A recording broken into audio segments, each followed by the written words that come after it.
We're here on Virginia Tech's campus tonight, where police have spent the majority of today searching this pond you can see here behind me for clues in this case. They have already informed the family of Sarah Beth Hammond. At this point, they don't have any evidence that points to foul play, but they tell me the investigation is ongoing. Good evening and thanks for joining us. I'm Rob Manch. A Bedford man and two of his children are expected to make a full recovery after suffering injuries in a fire. It happened so quickly because this rain is still coming down so hard. I'm going to step out of the way. Take a look at this. This is the intersection of Route 311 and Route 159. The bridge is completely flooded. They think the fire began in a printing press in the middle of the building. The factory here makes paper boxes that are used for packaging, and the company tells me they've never had anything like this happened before. Police and sheriff's deputies were stationed outside this White House you can see through the woods behind me for 14 hours before finally attempting to rescue that 3-year-old child through a raid on the building. Closer to home tonight, a Muslim woman who served as a White House advisor for President Obama is trying to erase Islamophobia. So I'll let you take a look. All of these people have turned out tonight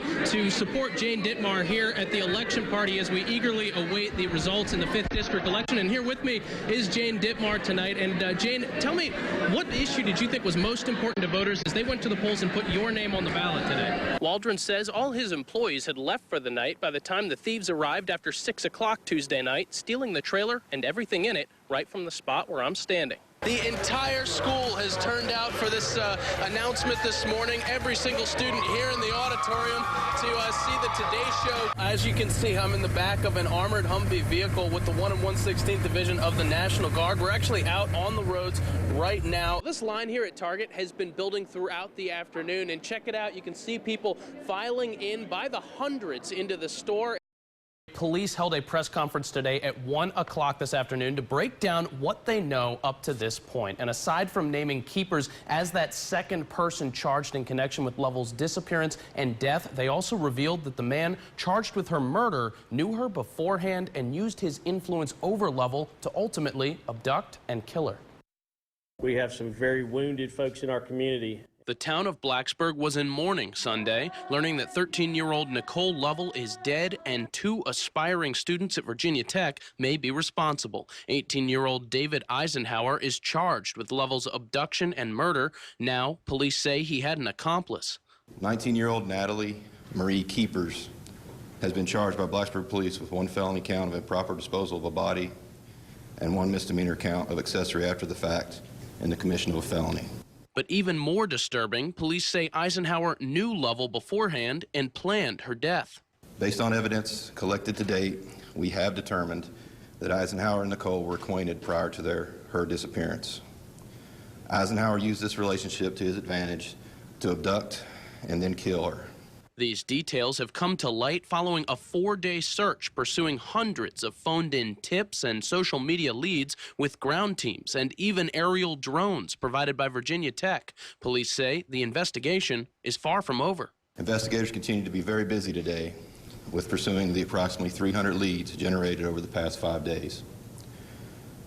They are still conducting additional interviews and working through evidence collection, processing, and analysis. As police work to piece together Lovell's last days, they're urging everyone to remember the family at the center of the tragedy. Just remember, these are the kind of crimes that rip communities apart. As a result of the floods here in White Sulphur Springs, West Virginia, homes that have stood for 40 years or more are now in rubble. It's all a result of the terrible storms Mother Nature brought last Thursday night. What was once a peaceful neighborhood in White Sulphur Springs, West Virginia, now resembles a war zone. I'm trying to hold together. I mean, there's 30, 35, 40 years down the drain here. The natural gas line in Mark Adwell's house ignited in the flood, destroying his home. One piece over there by the pickup, it burnt. The other piece, we have no idea where it's at.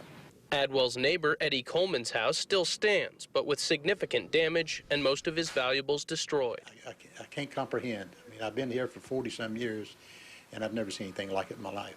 Coleman was able to escape, but Adwell says he stayed in his great-aunt's house, who is 91 and has dementia. He watched the horror of the storm through the window. And it was probably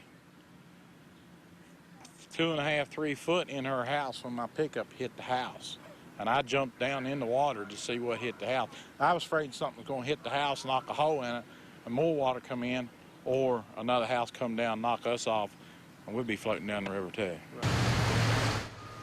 Today, volunteers and the National Guard have flocked to this small town to offer people like Coleman and Adwell what small support and comfort they can. Even our town of Covington was hit, not as bad, but the best thing that we have seen, if there is any good out of this, is that the people are helping each other. You know, you can see the love of God. You can see the American spirit here in West Virginia.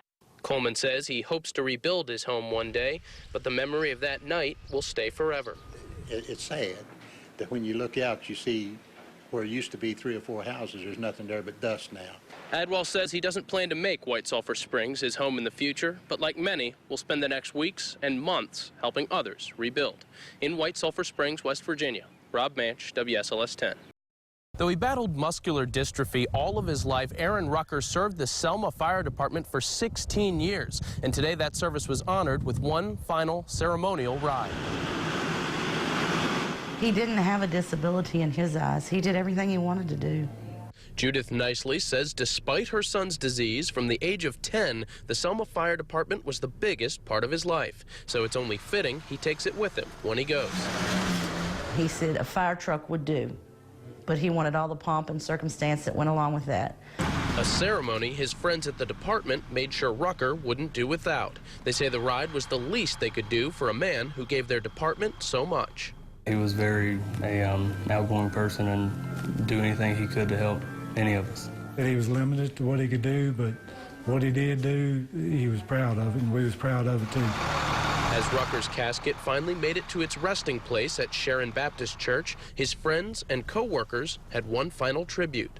They do this last call through the county dispatch, and it's a really emotional and touching moment of respect and honor for my son.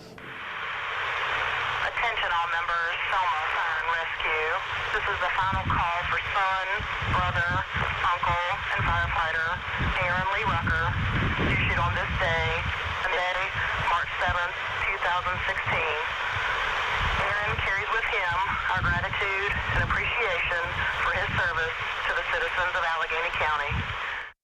This was the first time Allegheny County has ever seen a casket carried on a fire truck, and today 7 different fire departments from around the area came together to make sure it was done right in Rucker's honor. In Allegheny County, Rob Manch, WSLS 10.